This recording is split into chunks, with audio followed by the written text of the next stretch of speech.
Good morning and welcome to Rising. We've got a great show for you today. Hello, Niall. Nice to see you from whatever corner of the building you're in. I'm not quite sure where that other room is. Good to see you too, Robby. And sorry, we are remote rather than side by side, but looking forward to the show.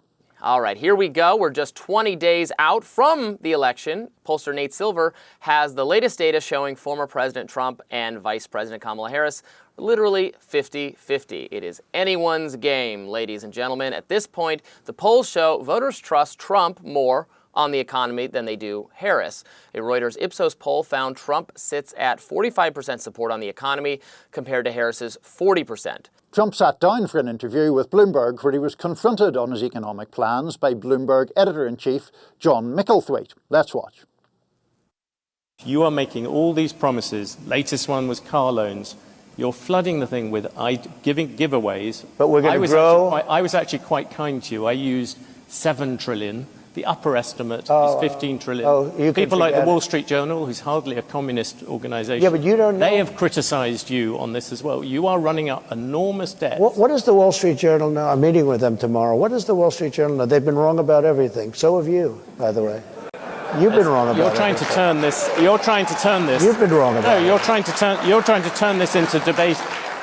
There are business people. But you're wrong. You've been wrong. You've been wrong all your life on this stuff.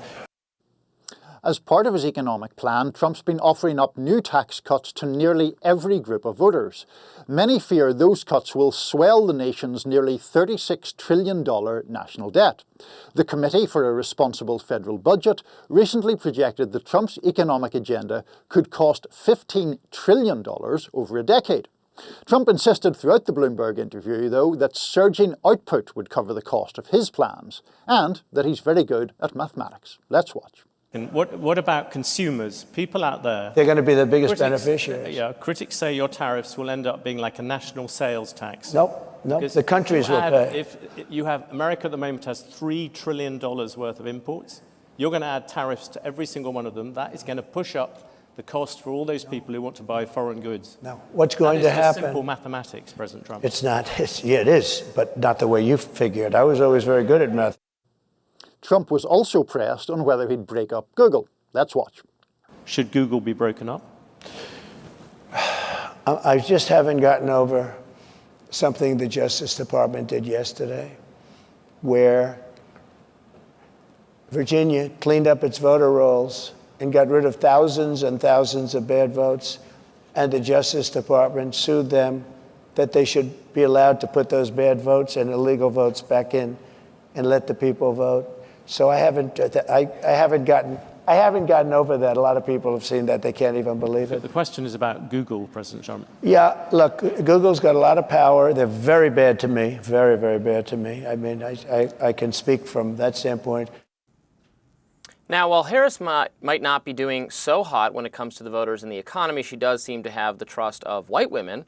Let's take a look at CNN celebrating those numbers. White women make up the plurality of the electorate. 36%. So, yesterday we were talking about those massive gains that Donald Trump was making among black men, black women. But the bottom line is they actually make up a considerably smaller portion of the electorate than white women do. So when we're talking about 5-6 point shifts, 7-point shifts in Kamala Harris's direction, we're talking about that among a major part of the electorate, and that can actually move the overall electorate more than ginormous shifts among a considerably smaller part of the electorate. You can just John. do the math. More than double the impact, depending on how it all spaces itself out. So of the clips we just played, I think I was most struck by Trump feuding not just with the Bloomberg News host interviewing him, but also the Wall Street Journal, which, as the host pointed out, is not exactly communist, has been a bastion of conservative thought for many, many years. It really does show you what a break from some of the orthodox thinking in the Republican Party Trump represented on not just foreign policy, but also on economics. Now, it's nothing really new in Republican circles to, argue for tax cuts and then end up not pairing those with spending cuts and thus, increasing the deficit. This is, I would argue, a defect of Republican thinking, even though I'm totally in favor of tax cuts, tax elimination at every level.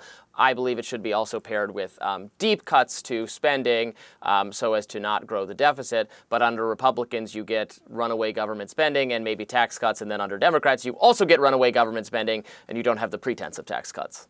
Yeah, I mean, one of the difficulties with this is the idea that Trump and others who hew to similar views are putting forward is a kind of all gain and no pain kind of idea, right? Where you just say, well, we'll cut taxes and this, we'll make tips tax exempt, bit of a tongue twister, we'll make overtime pay tax exempt, and we won't really see or try to find any way to plug the hole in the country's finances that creates. That is a big departure, obviously, from fiscal conservatism, and the assumption is that there will be a day of reckoning that comes at some point if you stick with that view.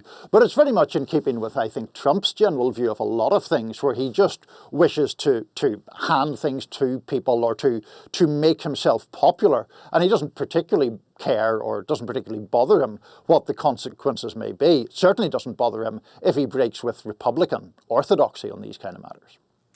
Yes, indeed. He doesn't care if he does that. He's also broken with what was economic sort of standard thinking across the board on tariffs. In fact, I would say that Democrats maybe used to be the somewhat more tariff-inclined party if we're going back to the 90s and previously. Of course, now if you're skeptical of tariffs, as I actually am, I do agree that tariffs will end up being mostly a tax on consumers. You really do have nowhere to turn, because one of the things that there's continuity between Trump and Biden on is actually tariffs. It's slightly different tariffs, what they want to put tariffs on, of course. But yes, I worry that, while I agree that China is a geopolitical rival, and we have to be cognizant for national security reasons of having too many of our goods manufactured there. Again, that's national security. That's not economics. We're still taking a hit to do that, because you end up raising the prices for consumers at a time where the high prices of goods is the number one concern of voters. So I am a little skeptical of that policy, but of course that policy is somewhat popular on both sides. I think if we stop taxing tips, I'm not going to say that's a bad idea, but aren't we all going to just start working for tips then? Let's go to a tipping model for television, internet hosts is, I think, what we should do if that becomes the law. I think we want the comments section to weigh in and throw a few dollars in the bucket. But look, here's the serious point I'd make on the tariffs question. It's not even particularly an ideological point. Trump, whether you love him or hate him, can be pretty good actually at identifying things which are legitimate problems. And in this case, the tariffs thing is an answer to the legitimate problem of the hollowing out of American manufacturing, the deindustrialization of parts of America, unemployment or low-wage jobs and all that. The problem does exist. The question is the solution in any sense a serious solution or one that might work? And the vast bulk of economists, whatever their ideological positioning, seem to think not, for the reason that you cited, Robby. The cost of the tariffs gets passed on to the consumer, prices go up. If you're not careful, you end up in an inflationary cycle, and the whole thing goes off the rails. And I think we see that pattern repeat often with Trump, where he does sometimes call out what are genuine issues, but then the solution is either just, I will work some miracle cure and solve it all, or it's a solution that is so sort of superficial and sloganeering that it really doesn't stand up to scrutiny. Indeed. Well, coming up next, Kamala Harris made an appearance on Charlamagne the God show. We will dig into that. More Rising right after this. Vice President Kamala Harris joined Charlamagne the God for a wide-ranging interview in Detroit, my hometown. Before they got into it, Charlamagne called her out for sounding so scripted. Let's watch. One thing they've been saying, a lot of your press hits get criticized. Folks say you come off as very scripted. They say you like to stick to your talking points. And some media says you have... That would be called discipline. Ooh, okay. Speak to that. But go on. Charlamagne also questioned why Harris hasn't pushed back on Trump's repeated labeling offer as border czar. Why do you allow them to call you the border czar when that's not even that wasn't your role? I'm not giving him permission for that. Oh, you're right. But I mean, you don't push back on it because that wasn't your role. What? Fact checkers have made that clear. Look, if I responded to every name he called me, I wouldn't be focused on the things that actually help the American people, and that's my focus. That is true. Harris then summed up her view of this election for the American people. Let's watch. You have two choices, or you don't vote, but you have two choices if you do. And it's two very different visions for our nation. One mind that is about taking us forward and progress and investing in the American people, investing in their ambitions, dealing with their challenges. And the other, Donald Trump, is about taking us backward. The other is about fascism. Why can't we just say it? Yes, we can say that. Now, recent polls have shown Harris losing support from black men. She addressed the possibility of reparations for slavery. Let's watch. But black Americans are heavily asked to vote Democrat in every election for over half a century, with very little in return. What are your plans to address these very important issues and change that narrative? Thank you, Zeke. I appreciate that. Thank you. And thank you for your work. So to your point, yes, I am running to be a president for all Americans. That being said, I do have clear eyes about the disparities that exist and the context in which they exist, meaning history, to your point. So my agenda, well, first of all, on the point of reparations, it has to be studied. There's no question about that. And I've been very clear about that position. Well, I think Kamala Harris was right and smart to do this podcast appearance, to do many of the media appearances she's doing with less, I guess, necessarily friendly, although this was largely friendly in tone. It's reaching a different audience than just doing cable news interviews, so that's good. I'm not sure. She does come off as scripted. I don't think that's discipline. I think that's being scripted. Again, I have to quibble with even Charlamagne the God's framing on her being the border czar. That's how she was described in the media. It's not there was not a scepter, anointing her the border czar, but it's an informal term. She was responsible for addressing the root causes of problems at the border, that was announced by the administration. So it's a little bit of quibbling to say I'm not in charge of that. But what did you make of the appearance? So I think, like you, that she was right to make the appearance. And it is troublesome from a Democratic perspective, from Harris's perspective, that there seems to have been this fall off to some degree in black support. We would still expect her, of course, to get a comfortable majority of black votes, but Democrats need very, very overwhelming numbers from the black community. Now, at times I thought that the issue of being disciplined, I personally tend to find her a little bit over-scripted, but I take her point as well. In a very high-stakes election where there is a very partisan media, as there has been in this country for several years, any kind of, not even slip-up, but anything that can be utilised against you will be used against you. So I understand the desire to be disciplined.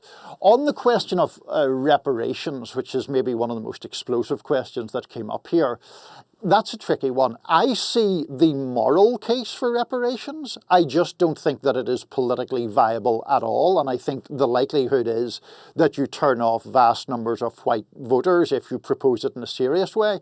Now, what Harris was doing was doing that thing that I sometimes wonder is if it's a bit too clever by half, where she says, well, I'm studying it, suggesting she's open to reparations. I would be personally amazed if she were elected and actually put forth a reparations plan. So I worry if that in a way plays into this suggestion of kind of pandering or being a little bit too calculated in the positions that she puts forth. Yeah, my problem with reparations, it's going back a long time. There has to be some kind of statute of limitations on addressing. Look, if you can show, and also it should not be race-based. It should be lineage-based, because there are black or minority people who've come to this country who did not descend from people who experienced slavery, who are themselves affluent. If it's just a general transfer of wealth, there are poor white people and poor Asian people and poor Indian people. And now, in narrow cases, if you are a descendant of slaves and you can say, well, my property was confiscated by, these people's ancestors within a reasonable number of generations, I would not have a problem with the criminal justice system addressing, if I stole from you and one generation on, you have some documentation, that could be addressed through the criminal justice system. I don't have any intellectual problem with that, but now we're going back hundreds of years, and then, where does that end because we can all descend from some, it's not just, slavery was a very unique and American wrong. We do all descend from people who were wronged by other people, and it starts to get a little bit messy in my view. Maybe that's not a popular thing to say if we start looking that far back.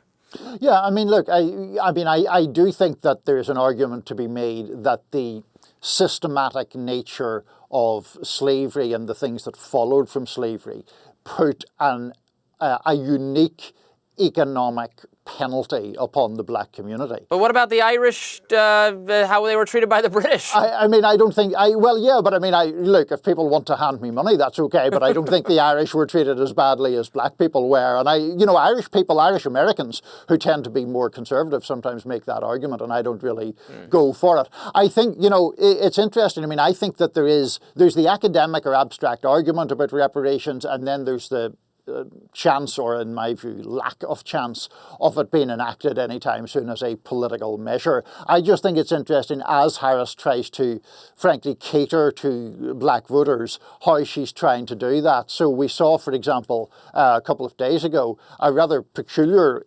insertion into a plan supposed to appeal to black men about protecting cryptocurrency, which seemed to portray that as helping the black community, which she appeared to do specifically, just seemed an odd thing to do. All of this, I guess, writ large, Robby, to me does point to an anxiety in the Harris campaign about the black vote and about what way that vote will go. We see, particularly among younger black men, sometimes Trump hitting like 25% support or thereabouts in polls.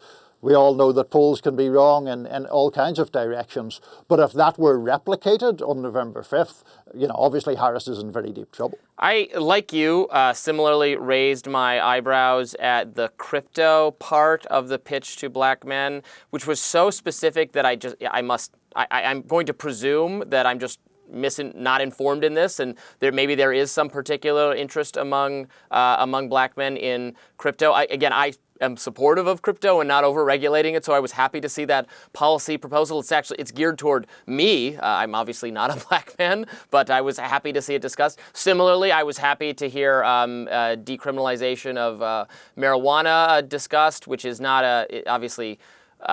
Black men do not use marijuana at a higher rate than white people, but they are disproportionately arrested for doing it, and I don't want any of that. I think it should be totally legal. So that's all good. Big thumbs up to those proposals. I think Republicans should adopt them too. I'm glad to see that a combination of crypto and weed has Mr. Soave on the Kamala Harris that's going for the train. libertarian vote. I don't know about the black male vote. It's definitely pursuing us libertarian folks, but. Sure. Coming up next, trust in the media is at a record low. We're going to debate whether that is perhaps justified or not. More Rising right after this. The gender gap is growing this election cycle, with Vice President Kamala Harris struggling to win support from men, and former President Trump having the same issue with women. Podcaster Tim Pool and friend of Rising, Namiki Konst, who co-hosted with me yesterday, joined Piers Morgan to talk about this gap. Let's take a listen to some of Tim Pool's thoughts on the gender divide. When it comes to the issue of men and women that you were just bringing up, women may hold their nose and vote for Donald Trump. And I think this is actually more of a left-leaning opinion, which for some reason I got a lot of flack for. But I think there are a lot of men who will not vote for a woman no matter what. And I think Kamala does have... there's obvious issues of professionalism, but I do think sexism will play a role in her not being able to win over men in this election. And Nomiki went on to say she thinks women will decide the election. She explains what she thinks is causing the gender divide. Part of the gender divide here right now is because folks like Tim Pool and others who once said that they were Bernie Sanders supporters, who I worked for, were suddenly pulling people away and pulling young men away and radicalizing them. So I think we have a problem with young men right now, and that they don't respect women, as you're seeing with Vinny. They don't respect facts. They don't read newspapers. They don't understand polls. They don't understand misogyny. They don't understand people of color. And they don't understand that immigration bill was blocked. And you know what, Namiki? Donald Trump and his Republicans. Namiki, I'll come to Tim for a response, but Namiki, what you may not understand is it's precisely that attitude towards younger men that is driving them to Donald Trump. And I think the election in the end will not be won with women, it will be won with men. And interestingly, increasing numbers of Black American men and Latino American men. So Tim Can Pool, I just challenge that for a second? You can challenge it, Men yeah. don't turn out at the same rates as women. It's really important. Women have a higher rate of turnout, they're more reliable voters, and young women are more left than they've ever been because of a lot of the online hate that they're seeing. So while Tim Pool might not like this, the majority of men actually do respect women. I mean, on some level, this debate is tautological. Both men and women will decide the election, right? It's votes are fungible, right, or non-fungible. It's whoever, if fewer women vote for one, that's going to make an impact. If more men vote for the other, it's, 6 of 1, half dozens of the other, however that expression goes. I'm jumbling my own phrases here. But, and I'm sorry we don't have Nomiki on today so I can quarrel with her in person or whatever we're doing here, if that even counts as in person. But I do disagree with her broader point, specifically that Bernie Sanders voters did not, this is kind of, in my view, a myth, and maybe I can argue about it with her when she's next on. But this idea that like Bernie Sanders or Sanders supporters didn't do enough to help pull Hillary Clinton over the finish line is, I think, some really revisionist or even some bitterness from the Hillary people. Like, Hillary did not show up enough in the key swing states where she lost votes. Yes, there was there were voters out there who liked Bernie, and then Trump was their second choice because both of them were speaking to sort of labor issues or working class issues in a way Hillary didn't, but that was on Hillary. Look, I can't deny that there isn't some sexism out in the world. There are probably voters who will not vote for a woman no matter if there was a Nikki Haley too, they wouldn't vote for a woman, I guess. Is that a large number of voters? I really tend to doubt it.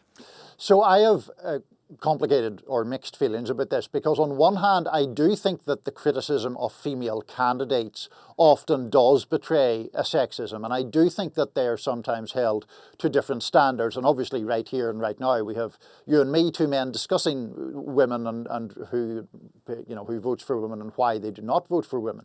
I think the criticisms can be gendered, if we want to use that word. I also think Hillary Clinton is not a very talented politician. I have been always rather lukewarm about Kamala Harris as a politician, because I think she has pretty obvious shortcomings in terms of questions of authenticity and the capacity to really be compelling. Now, I do not think that at all goes across the board. I was personally surprised in 2020 that Elizabeth Warren did not do better in the Democratic primary than she did, because I thought that she was a strong advocate or a strong vehicle for the views that she represents. I understand that lots of our audience won't like those views, but that's neither here nor there in a Democratic primary. In relation to the Bernie Sanders question, I don't think that people, to the extent that they moved from Sanders to Trump, did that because they were both men. I think it was because Sanders and Trump both represented a kind of vigorous anger with the way things are, with the status quo. Bernie Sanders would argue rightly that his actual views are vastly different from those of Donald Trump. But I think they both capitalized on a sort of alienation and anger, but I don't regard that as a misogynist anger. I regarded it as a sort of anti-status quo anger. Yeah, there's a failure to speak to particularly young men these days in, I would say, elite circles that tend to be more progressive or more Democratic leaning. Part of this is anecdotal, but I do hear it all the time that there is a pronounced rightward drift in young men, and that's a cultural thing. It's feeling maybe like they don't belong in the kind of world that elite progressives are creating, that sort of thing. There's something to it. You hear that from young people. Well, there's something to it in that sentiment exists. I suppose what I would argue from a more liberal or left-leaning perspective than you is that actually just a resentment or grievance against an overdue balancing of gender fairness. I mean, I think the argument from the right is these radical ideas are coming to displace men and to disadvantage men. And I wonder, is it really that? Or is it the erosion of unfair advantages that men have enjoyed for centuries, and a resentment against that, coupled with, there are genuine economic factors, I think, why particularly younger working class men are sort of disappointed with parts of their lives and feel resentful of that. But to me, like, some of this is coming from a resistance to fairness, not, in my view, a resistance to radicalism. Well, it might be partly a resistance to fairness. Obviously, there have been achievements for greater equality of the sexes, of the genders, that are good. That the legal system doesn't treat women as just hysterical liars or something like that is obviously a positive development. I would say there are also excesses that have taken place that have made young men feeling maybe more justifiably snubbed. I think I did bring this up last week, but I used to do a lot of reporting on college campus disciplinary procedures, particularly around sexual misconduct that were, in my view, remarkably unfair to the accused, which was often young men, which is not to say that there wasn't a legitimate problem of sexual misconduct or that you shouldn't take it seriously. Of course you should, but that some of these procedures were pretty unfair to men. It's long been the case that custody disputes for kids are pretty biased against males. I think that's something even really the mainstream people have recognized for a long time. Men have been, falling behind academically, employment-wise, in a lot of ways, and that's partly because of the changing world, and it's unavoidable, but maybe there are aspects of it that are less unavoidable than others. Yeah, look, it is legitimately a tangled issue, and I guess my fear is that sometimes excesses, which I acknowledge exist, are used as representative of everything regarding gender relations. And then one picks out, for example, the custody issue, which is well established, or some of the campus disciplinary issues. And then those get utilized to delegitimize almost every effort to undo sexism or to advance women or simply to level the playing field. And I think that the danger there is that the delegitimization of those things is in itself dangerous. Coming up next, is Nancy Pelosi being shunned by Biden world? We're going to discuss that and a lot more. Stay tuned for additional rising content right after this. Yikes, the number of Americans who trust mainstream media has hit a new record low. Per a Gallup survey, only 31% of Americans say that they have a great deal or a fair amount of trust in the mass media. Media is now the least trusted civic and political institution surveyed by Gallup, Axios reports. In fact, more Americans say they've got a great deal or fair amount of trust in Congress, the Supreme Court, local and state governments, and the executive branch than in media. The stats mark a sharp shift from the early 2000s, when more than half of Americans consistently said they trusted the media. Axios puts several reasons as possible causes of American skepticism. For one, former President Donald Trump. They say he drove record levels of Republicans to stop trusting the media. That said, Axios points out the gap has started to close as Democrats and independents have also lost trust in media in recent years. This year, for example, just 27% of independents and 54% of Democrats trust the media. The decline in trust has also been driven by the younger generations, who are more likely to get news from social media. Only 26% of Americans aged 18 to 20 trust the media. And in a concerning sign for American democracy in 2024, state and local governments are the only institutions that more than half of US adults say they trust. Reacting to the report online, Libs of TikTok wrote, quote, "This is what happens when the mainstream media turns into a propaganda arm for the Democratic Party. We're only able to talk about it and expose it because of X." Outkick, a media website owned by Fox, reacted by writing, quote, "In 1976, 72% of Americans trusted the media. Today, only 31% do. That's bad news for Kamala's election chances." Outkick writer Bobby Burak goes on to blame the Hunter Biden laptop saga, COVID, President Biden's mental state, and censorship on social media for the lack of trust in Harris's biggest ally, the mainstream media. And, those are very valid examples that we've discussed to death on this show of mainstream media getting important stories wrong. Of course, these are all the recent ones, but it goes back much longer than that. The mainstream media famously got the Iraq War weapons of mass destruction story very, very, very wrong, causing a lot of catastrophic foreign policy blunders that have disenchanted people on both the right and left from trusting in media. You know, I would point back to those 70% trust numbers from the past and say, was that really justified? Did the media earn that trust? That trust then. Now, look, I think some criticisms of media today are overblown. Like, I always have to remind myself and other people that as much as conservatives are skeptical of, say, the New York Times, there are a lot of liberals who are skeptical of the New York Times. In fact, they think the New York Times is too pro-Trump. I see this sentiment expressed constantly. I think I did a radar on it a few weeks ago, which is just baffling to me. So anyway, there's a lot of distrust that I would say is somewhat justified, even if there's exaggerations here and there on both sides. So look, where I come at this, Robby, and I take a lot of the points that you made. Look, no one is going to win popularity by defending the media, but I'll martyr myself here to some extent. Look, there are lots of things that the media got wrong. You just outlined them. The media is very, very imperfect. I understand that people are in a phase or moment where the trust in a whole lot of institutions has declined a lot. One of the points I would make in defense of what is called the traditional media or mainstream media or legacy media is that a lot of the criticism, in my view, is actually bad faith as well. It is people who have a vested interest, whether ideologically or financially or for clout, in making those kind of criticisms. So for the record, some of the criticism from the left of the New York Times, I think, falls into that category. People just trying to up their Twitter following. And, you know, one of the things that I found interesting as we were introducing this segment is citing, for example, Libs of TikTok as a critic of the media.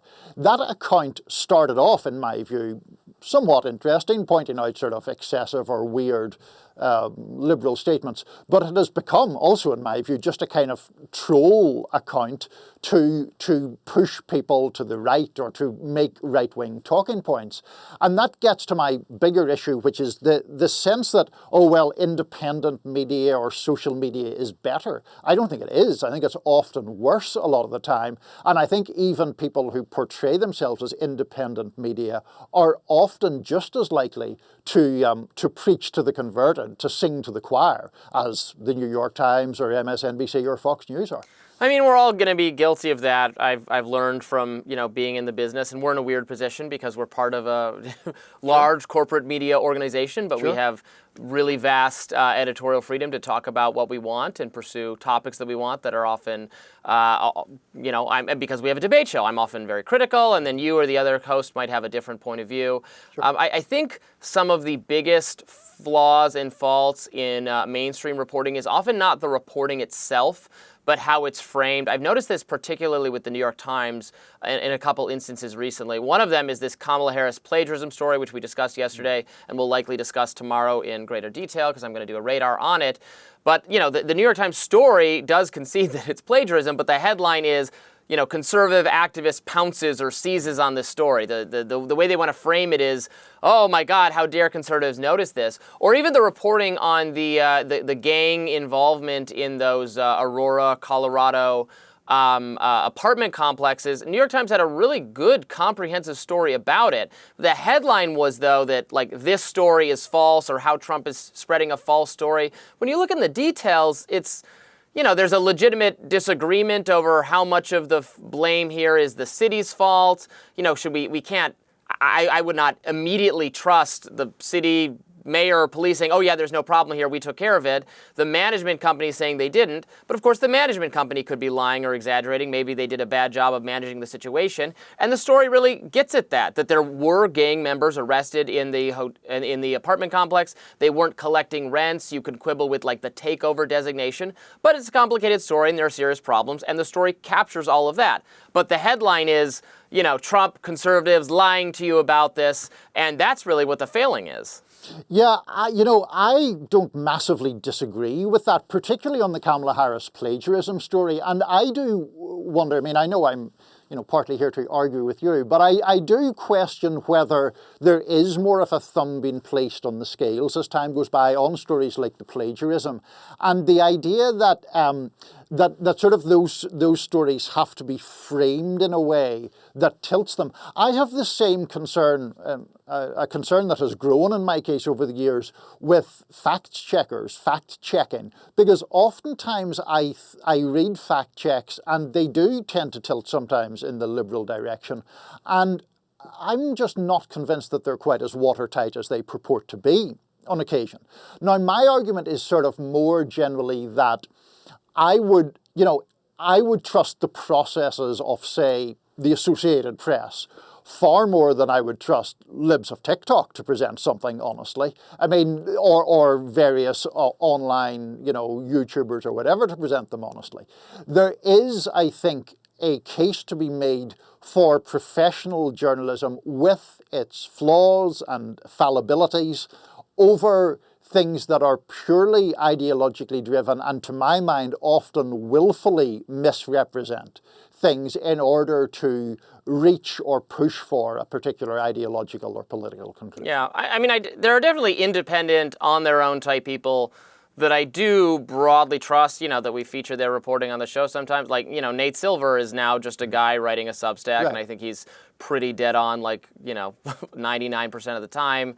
I feel that way about Matt Iglesias, Josh Barrow, whoever else I read on Substack. And, we feature reporting from even people on the left who I might not agree with them ideologically, but I mostly trust their reporting. Ken Klippenstein, Lee Fong, etc., Matt Taibbi. So I would just always encourage people to get their news and their information from multiple sources. Like, yes, I think you should read the mainstream reporting from the Times and the Washington Post, and then you should read, what National Review or Reason Magazine's criticism of it, and, you should watch some commentary about it. If you're going to watch some commentary about it, you should watch us, you should watch our show, and that's the healthy way to do it. But probably too many people on both sides are just, plopped down in front of the TV, just watching partisan media, one way or the other, and that's not healthy. But I encourage people to sample widely.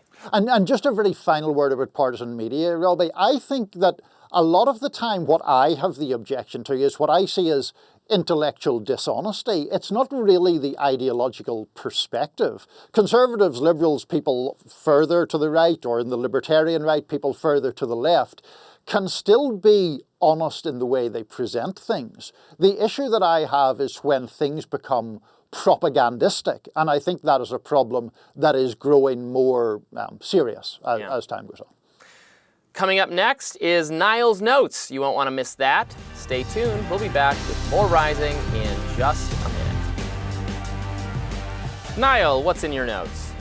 Well, Robby, I hadn't expected to be turning back to Israel and Gaza today. But I hadn't expected to see images of people being burnt alive this week either. Nor did I think there would be some sign finally that the Biden-Harris administration might do something about it. But I stress might. It's equally possible the President and Vice President are making a move of breathtaking cynicism. Here's where we are right now. In the early hours of Monday, Israeli forces struck a hospital complex in the central Gaza city of Deir al-Balah. 4 people were killed. The airstrike ignited fires in nearby tents. Words really cannot do justice to what happened next. A 17-year-old who lost his brother spoke with CBC, the Canadian Broadcasting Corporation. Mohammed Ahmed Al-Dulu said he was sleeping in a tent outside the hospital when he heard the airstrike. Quote, "I went out to see what happened and I found my brother burning in the fire," Mohammed said. "My brother had both his hands up to the sky." Mohammed's brother Shaban was 20 years old.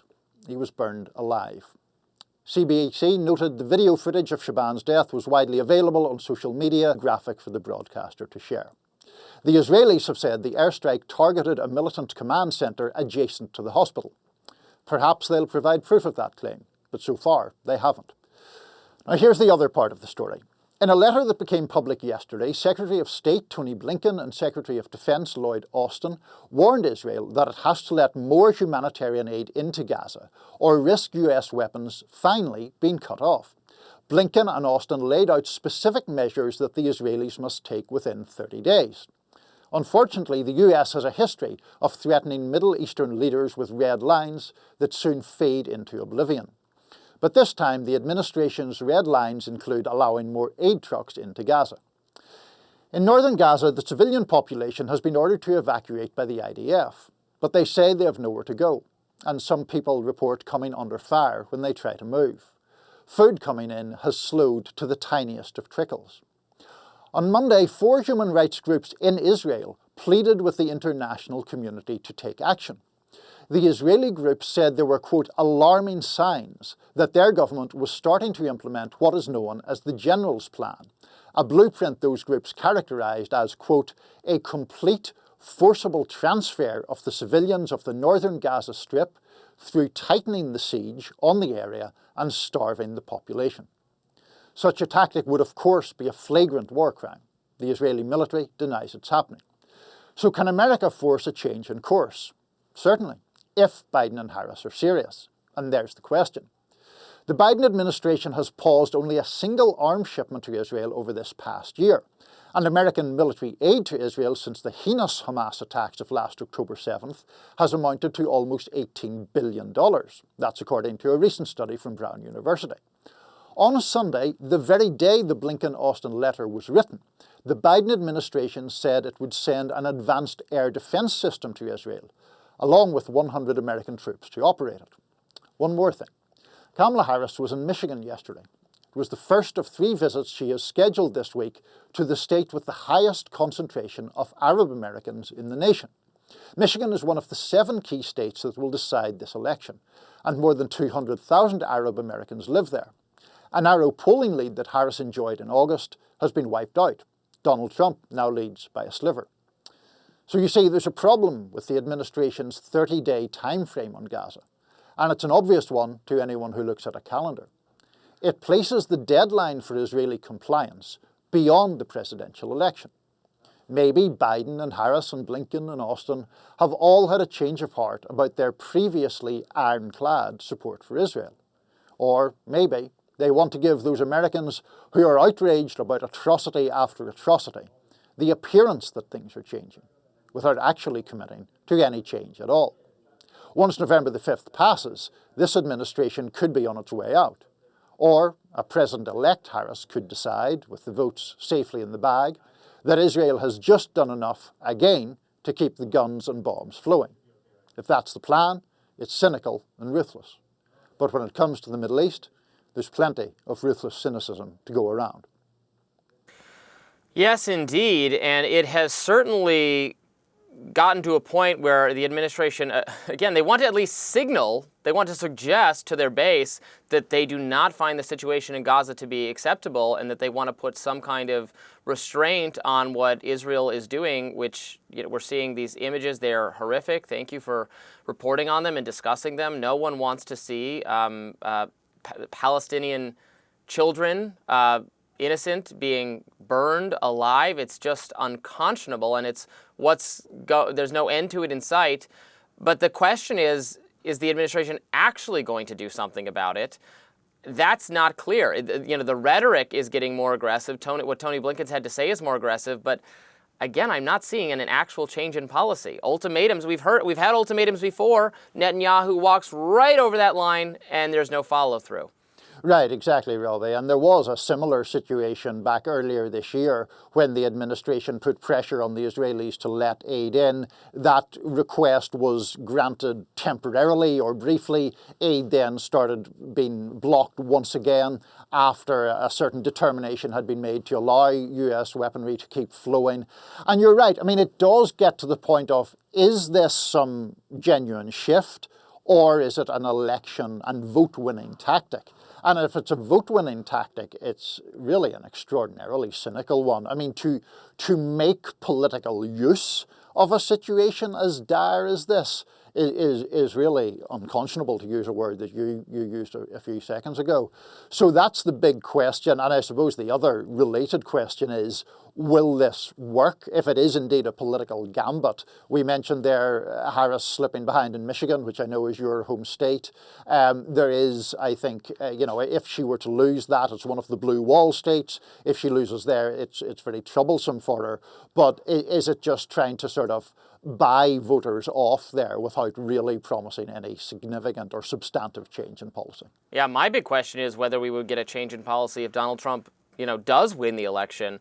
He's not said anything very specifically about it. He clearly knows this is a losing issue for the Democrats. I think he is enjoying watching Democratic leaders like Kamala Harris and Joe Biden reckon with the fact that their pretty ironclad support of Israel's war is costing them some vote, that they're between a rock and a hard place, that it's costing them votes among progressives, among Arab Americans, but they can also very easily isolate more pro-Israel people in the party, and that it's very difficult for them to proceed and keep the coalition together. Trump's loving that and doesn't want to find himself in the same place, so he's just saying nothing about it. You might have the same policy, you might have an even more aggressively pro-Israel policy. I don't think it's out of question that you would have a less pro-Israel policy as well. There are elements in the GOP who want to do that, and Trump has no personal love for Netanyahu, given Netanyahu's at one time close relationship with Joe Biden, so it remains to be seen. And Trump is a little bit of a foreign policy iconoclast, even as he has in the past surrounded himself with people in the Republican Party who, proceed business as usual, continuity, kind of no matter who's in charge, which I actually think is a shame. Yeah, no, I mean, he has. I mean, he did move the U.S. embassy, and he has been broadly rhetorically supportive of Israel. But there's always a question of what exactly Trump is going to do. And he has suggested that Israel needs to sort of stop this at some point. Now, whether he means stop it by just blasting the Palestinians into oblivion or stop it is unclear. But yeah, it is, I think, a legitimate shadow of doubt over that. Well, coming up next, Nancy Pelosi is persona non grata in Biden land. We're going to dig into that. There'll be more Rising right after this. I'm loving it. Some Pennsylvania McDonald's customers may see someone different behind the counter on Sunday, and that person would be Donald Trump. That's right, Trump is expected to visit a Pennsylvania McDonald's on Sunday to work the fry cooker, according to CNN. For context, Trump has repeatedly claimed that Kamala Harris, never actually worked at McDonald's, calling that a fake story. Take a listen to Senator Bernie Sanders reacting to the news. Well, look, I smile and I laugh whenever Donald Trump, of all people, accuses somebody of lying. What can you say? This guy lies every single day. And it's not just stretching the truth, making preposterous lies. I remember, you'll recall, a few months ago, Kamala Harris did a rally, I believe it was in Michigan.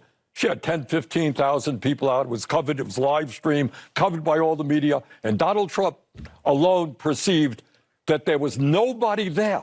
It was artificial intelligence. I mean, on it goes. His lies are so preposterous that for Donald Trump to accuse anybody of lying is nothing less than laughable. Social media is really excited about Trump's upcoming visit to McDonald's. AI-generated images of Trump manning the fry machine are all over X right now. There's this one, and yeah, they're pretty funny what AI can cook up so quickly. Cook up indeed, quicker than a Happy Meal, Robby. I mean, I don't know. I find this stuff pretty... I get the amusement factor of it, but I do find Trump's self-image as some sort of tribune of the working class fairly bizarre. I mean, this is a guy who was famously raised by a wealthy property developer in Queens, had vast sums of money handed to him, was living in a gold tower in Manhattan at the time he first contested the presidency. So the idea that he, of all people, would be behind the counter or behind the cooking in McDonald's seems just bizarre to me. I remember Howard Stern saying several years ago that what Stern finds odd is that the people who most like Trump, those working class voters, are people who Trump himself would despise and wouldn't get anywhere near, his hotels or various other Trump establishments. Well, I mean, the working people work in the Trump establishments, in the Trump hotels, and the Trump everything else. As workers, though, that's a different thing from... I mean, Stern was saying that he would look down his nose at those people. Sure. Yeah, Trump does a remarkable job, though, of relating to working class people, of succeeding in these kinds of stunts and doing a good job with them. He has some kind of viral authenticity comedy thing. This is why he was so successful in reality TV. It's just, you can't teach this, you can't learn this. He has some it factor quality that makes him very politically successful and successful entertainment-wise in doing these kinds of stunts. So I predict it will be a success. I haven't had McDonald's in, I think, many years. What about you, Niall?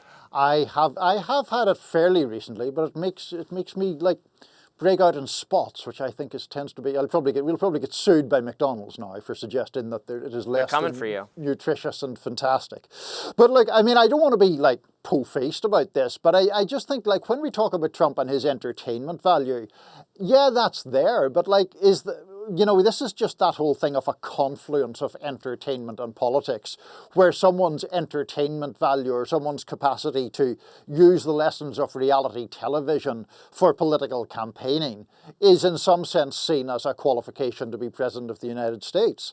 And that seems kind of crazy to me. Oh, well, I don't agree at all that it's a qualification to be president of the United States, but running the country and running for office are not, even though one is the result of the other, are not similar skill sets to succeed at them, right? And in fact, I would expect, given Trump's success, that in the future we will have even more of a differentiation between the two. That people who seek office and are successful at it we're going to see more celebrity, world of professional sports maybe, other things of that nature. People who are good at being on TV, good at communicating in media environments, are going to be the ones successful in the political environment, more so over professional politicians, people who are thoughtful and great about policy or making government work, although I end up disagreeing so much with those people anyway. I'm not sure this would be much of a negative, but it'll be a split between these two skills. One of the things I think about Trump to that point is that, to my mind, although everyone focuses on his TV stuff, The Apprentice and all that, I actually see Trump as a kind of a talk radio guy. I know he didn't work in that realm, but it's the tone and the approach of conservative talk radio, that they're saying the things that can't be said, that they're saying it how it really is, while talking in this frequently inflammatory way. I think that really is the thing that has powered his rise, and that element of the culture was obviously very strong, even in the 80s when Trump first came to sort of tabloid prominence in New York. So I think he uses those kind of things. And, going to McDonald's, it's almost like not exactly a talk radio stunt, but I think there's an early David Letterman sketch where he kind of mans the drive-through in a McDonald's or Burger King, giving bizarre answers to people who are just trying to put their order in. The Letterman thing is pretty funny, but Letterman isn't and wasn't running to be president of the United States, which is where I tend to have problems with Mr. Trump. No McDonald's for me, but I do go to New York about once a month to make a media appearance up there, and I end up getting Chick-fil-A for dinner because that's usually the closest dining establishment to where my hotel is, and so I have a once a month visit to Chick-fil-A, which I love, although I wish there was an in-between size for the chicken nugget type thing, because the smaller size is just not quite enough, and the larger size is for like an entire family, and I would feel pretty ashamed of myself for eating it. But I love the Polynesian or Hawaiian sauce or whatever it is. It is delicious. I assumed you were just liking Chick-fil-A because of their political affiliations. Nope, but nothing to do with that. I'm just all about the chicken, all about the food, and all about that sauce, baby. All right, that's enough of this subject. Don't know what else I could possibly say about it. We've got a lot more to talk about, however, on Rising, coming up right after this. Please stay tuned. It appears that former House Speaker Nancy Pelosi is being iced out by some top DEMS. On the podcast Politics Weekly America, Pelosi said some of President Biden's allies haven't forgiven her for orchestrating the effort, some call it a silent coup, that pushed him to drop out of the race. Let's listen. There may be some people around him who have not forgiven me for my role, but in any event, we just have to win the election. That's really my focus. She also said this about former President Trump's chances of winning the election. Elections are decisions. You decide to win. I decided a while ago that Donald Trump will never set foot in the White House again as President of the United States or in any other capacity. When asked if she felt Biden couldn't win, Pelosi said, "I thought his campaign that they were on couldn't win." The most important decision of all is the candidate and the campaign of that candidate. And you just felt he couldn't win? No, I thought the campaign that they were on couldn't win. He might have won, but they had to change what was happening. The question now, of course, is can Kamala Harris win? Robby? She certainly can win. Will she win is really the main question. And I think Nancy Pelosi's certainty that Trump is not going to prevail is totally, out of step with where the polls and the betting markets are. But that's her prerogative. She sounds honestly a little proud of herself or her role or her power in being a key player in orchestrating Biden's exit. I don't think she regrets that at all. I think she thinks it's pretty cool that she had that level of influence. Am I misreading this? No, I don't think you are at all. And I think, honestly, one of the reasons that people like Nancy Pelosi on the Democratic side and among her admirers is she's very, very tough and she uses power very ruthlessly and very strongly. And I think that pride that you're picking up on in her remarks is really the idea that she seems to have, that nobody else was willing to do what had to be done, to wield the knife, so to speak. And I do think, and you and I think, have talked about this before, Biden was pretty plainly going to lose. That debate in Atlanta back in June was a catastrophe, and we saw the polls dip in the aftermath. Now, I get the impression that Pelosi's view is A, Biden was surrounded by loyalists who were just delusional about his chances, and B, that even people who weren't delusional about his chances were being too timid about coming forward. She thinks that she essentially knocked him out, and I think she's largely right. She was certainly a very influential figure in doing it, and she believes, in my view rightly, that she has given her party more of a chance of retaining the White House by doing that. Yeah, he had every intention of holding on, as far as I could tell. I, again, famously predicted that he would ultimately just hold on and then lose. That's what I was expecting. Even if the entire party moved against him, there was nothing they couldn't make him. The delegates were going to vote for him unless he told them not to do so. But the combination of the pressure from party leaders like Pelosi, from the donor class, led by George Clooney and everyone else, did result in him deciding that his chances were just beyond any hope that he could win, and he did get out. And I think we don't hear very much from Joe Biden these days, which is for better or for worse. I actually think it's kind of for worse because there are very important national security things happening right now, and I don't think it's reassuring that we can't be trusted that the President of the United States is even awake at any given time during the workday. But when you do hear from him, he sounds a little bit resentful, I think. Or in denial about his old poll numbers. That came out during the View interview he did, where he thought, I think we were still, within range of kind of winning. It was just not true at all. You could have said that a year ago. Absolutely he was. This time, nope. But he thinks he could have been reelected, and he was going to give it the old college try, and Nancy Pelosi shut that down. Yeah, I think in Biden's case, there is the human side of this, right? Which is he has pursued the presidency his entire lifetime. First ran in 1988. He finally gets there in 2020. He quickly has questions about not really his age in terms of what's on his birth certificate, but his cognitive abilities. Those questions are sharpened catastrophically for him in that debate, and he is essentially pushed out. And of course there is wounded pride and resentment about that. And I get that.